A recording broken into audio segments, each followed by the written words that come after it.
What's up, UHS hardware fans? I'm Elliot Brownstein. Today, we're checking out DeGuard's hydraulic door closer. This is the DDC9000 series, and right here is everything that you need to get it installed.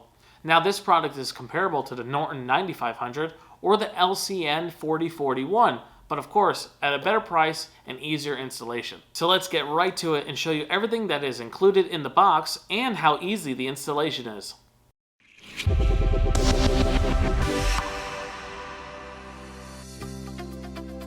This hydraulic door closer comes with everything that you need. It is an American-style design and heavy-duty for commercial doors.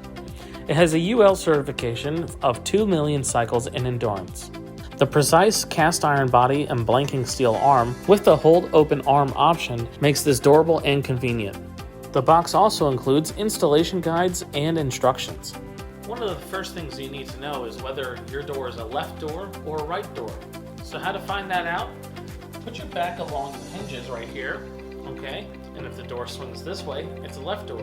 And if the door swings to your right, it's a right door. The first step you want to do is tape the guides to where you want to drill. Drill where appropriate.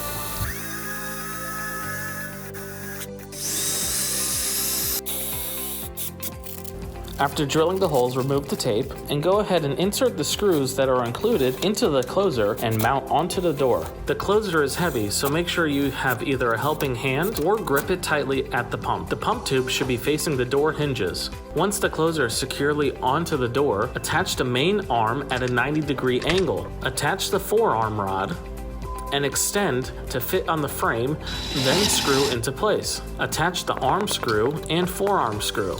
Be sure to securely tighten the forearm screw or it will fall out of place, as shown in the video in the corner. Attach cover screw, but not fully. The cover can slide into place and then you can tighten the screw fully.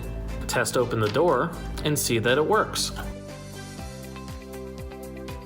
If you want to adjust the speed of the door opening and closing, take off the cover, use the hex key to adjust the speed. To slow down the door, turn the screw clockwise, and do the opposite if you want to speed up the main door.